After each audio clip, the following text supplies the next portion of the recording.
Hello everyone, welcome to RSG classes. So आज हम लोग अपने आईएसआई पीईबी की सीरीज को आगे बढ़ाएंगे। आज हमारी क्लास नंबर है 10, जिसमें हम करने वाले हैं क्वेश्चन नंबर 11। ये क्वेश्चन काफ़ी स्टूडेंट ने पहले भी देखा होगा। एक्चुअली ये दिल्ली स्कूल ऑफ इकोनॉमिक्स के एंट्रेंस में भी आया हुआ क्वेश्चन है एंड ये क्वेश्चन सब्जेक्टिवली बहुत घूम फिर के पूछा जा सकता है, बिकॉज आईएसआई करता ही ऐसे है। ISI matrices, probability, random variables, distribution, इन सबको उठा के कोई क्वेश्चन बना सकता है। ऐसा नहीं है अगर लीनियर अलजेब्रा तो लीनियर अलजेब्रा भी नहीं, लीनियर अलजेब्रा में स्टैट्स भी डाल सकता है वो। सो इस क्वेश्चन को मैंने थोड़ा सा ऑब्जेक्टिव से सब्जेक्टिव बना के आप लोगों के सामने प्रेजेंट किया है। आई होप काफ़ी स्टूडेंट ने जिन्होंने दिल्ली स्कूल ऑफ इकोनॉमिक्स के एंट्रेंस के पेपर खुद ट्राई किए होंगे उनको ये क्वेश्चन जरूर मिला होगा, और जिन्होंने नहीं किए होंगे, जिनसे नहीं हुआ होगा, देखो ये क्वेश्चन सब्जेक्टिवली कितना बेहतरीन बन सकता है। Everyone, question number 11, correct consider the system of equation alpha X plus beta Y equal to 0, mu X plus V Y equal to 0, alpha, beta, mu, v are IIDs, each takes the value 0 or 1 with equal probability. Find the probability for system of equation has unique solution. हमें probability निकालनी है कि इस system of equation का unique solution हो, okay? और इस system of equation में जो कुछ alphabets आपको दे रखे हैं, alpha, beta या जो भी आपको other than x और y variables दे रखे हैं, alpha, beta, u और v, वो सारे के सारे आपके IIDs है। आई होप सारे के सारे स्टूडेंट IIDs की फुल फॉर्म जानते हो, independent and identically distributed, okay? And in सब की वैल्यू या तो 0 हो सकती है या 1 हो सकती है विद इक्वल प्रोबेबिलिटी। फाइन, तो whatever information is given to us, सबसे पहले मैं उसको लिख लूं, उसके बाद जो डिमांड उसने किया उसको फिर हम लोग लेके चलते हैं, ओके? देखो, so when it comes to alpha, beta, U, V, सबसे पहले तो जो सिस्टम ऑफ इक्वेशन है, आई होप सबको क्लियर होगा, ये होमोजीनियस सिस्टम ऑफ इक्वेशन है। होमोजीनियस सबको पता है, जहां पे इक्वालिटी में 0 चल रहा होता है, ठीक है जी, होमोजीनियस। अल्फा बीटा, अल्फा की वैल्यू या तो 0 होगी या 1 होगी, बीटा की वैल्यू भी या तो 0 होगी या 1 होगी, म्यू की वैल्यू भी या तो 0 होगी या 1 होगी, और v की वैल्यू भी या तो 0 होगी या 1 होगी। इसका मतलब ये चारों के चारों जो रैंडम वेरिएबल्स हैं, independent and identically distributed type जो रैंडम वेरिएबल्स हैं, ठीक है? रैंडम वेरिएबल्स ही होते हैं, IIDs रैंडम वेरिएबल यहाँ पे लिख लेना, ठीक है? तो ये एक डिस्क्रीट रैंडम वेरिएबल्स है बिकॉज इनकी फाइनाइट सेट ऑफ वैल्यूज है। अगर किसी को डिस्क्रीट या कंटिन्यूस नहीं समझ में आता तो मैंने रैंडम वेरिएबल का एक बहुत ही बेहतरीन वीडियो बना रखा है हमारे ही चैनल पे, तो मेरी रिक्वेस्ट है आप लोग उसे गो थ्रू कीजिएगा, ओके?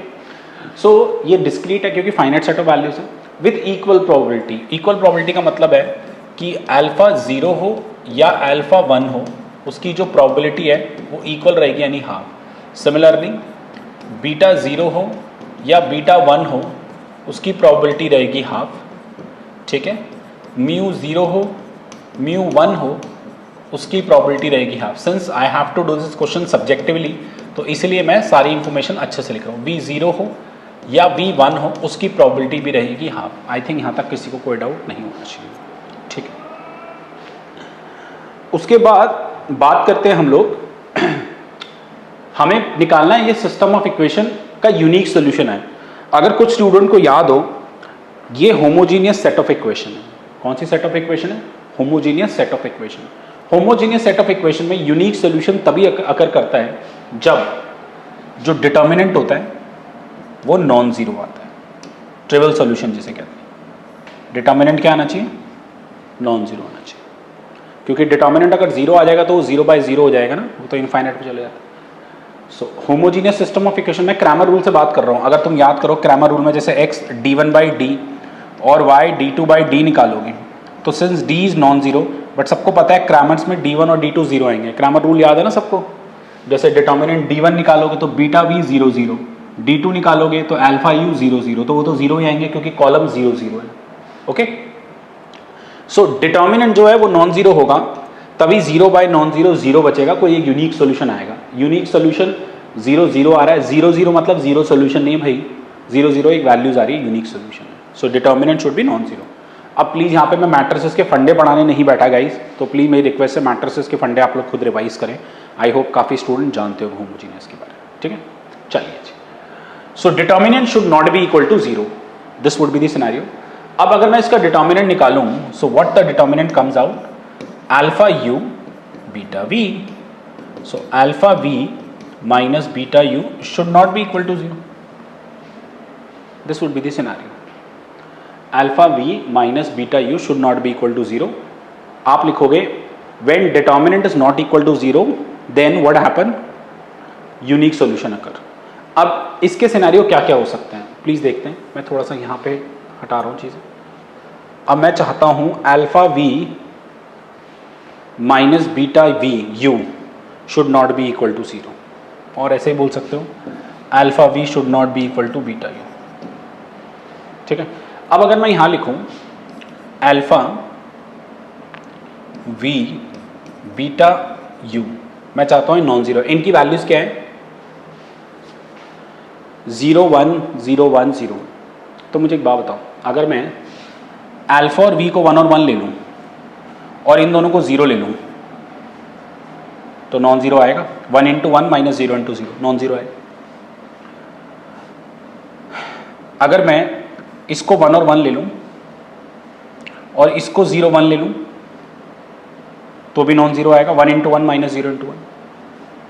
अगर मैं इसे 1 ही 1 लिखूँ, इसे 1 और 0 ले लूँ तो भी alpha into V 1 into 1 minus beta into this 0. उल्टा कर लो 0 0 1 1 0 1 1 1 1 0 1. These are the scenario. ठीक है. बट अल्फा 1 होना या वी 1 होना कोई ऑब्वियस नहीं है. It contains certain probability which is half. So simultaneously ये चारों चीजें अगर करें कि अल्फा 1 हो, वी 1 हो, बीटा 0 हो और यू 0 हो. Okay. So what should be the scenario? अगर मैं चाहता हूं ये सिनेरियो पूरा अकर करे, since it is independent and identically independent है, सो मैं बोलता हूं find the probability that alpha is 1, mu is 1, beta is 0, alpha is 1, V is 1, beta is 0, mu is 0. So all together probability मांगते हैं, तो अगर independent होते हैं तो मल्टीप्लाई करके प्रोबेबिलिटीज निकालते हैं.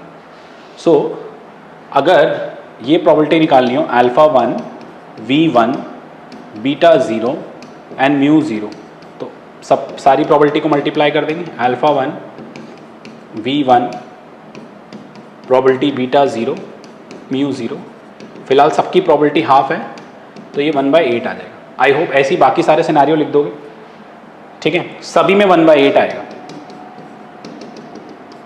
क्योंकि सबकी प्रोबेबिलिटी. सो 1/8 बेसिकली ये इस केस में भी यूनिक सॉल्यूशन आएगा बिकॉज इस केस में alpha into V minus beta into U non zero आ रहा है. This is also provide the unique solution. These all are the possibilities of unique solution. So probability that system of equation has unique solution is 1/8 plus 1/8. ऐसे वो 6 times plus हो जाएगा यानी 6/8.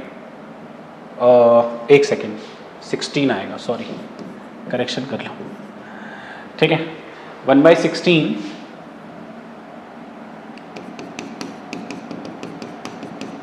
6/16 3/8. Sorry guys, हाँ मैंने वो मल्टीप्लाई गलत कर दिया.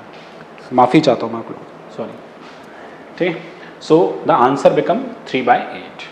So this is a good question. This is really a good question. Okay. I personally like this question, इसलिए मैंने इसको सब्जेक्टिवली बना के आप लोगों के आगे प्रेजेंट किया क्योंकि लीनियर अलजेब्रा पता नहीं ISI वालों का बहुत फेवरेट है, बहुत ज़्यादा फेवरेट है, बहुत बारी देते हैं. अच्छा मैं बोल रहा हूँ देते हैं. I am actually recording this lecture in 2024. It does not mean कि आ जाएगा 2024 के पेपर में. बच्चों कुछ भी हो सकता है. They have provided us the syllabus. भाई हम इसमें से देंगे तो कुछ भी दें. गिने चुने उन्हें 2 या 3 सवाल देने हैं. अब वो क्या देंगे उन पर डिपेंड करता है. बट वो उन्होंने जो पास सब कुछ दिया है उससे दिमाग लगा के मैं जितने सवाल बनाने की कोशिश कर रहा हूँ आई एम डूइंग दैट.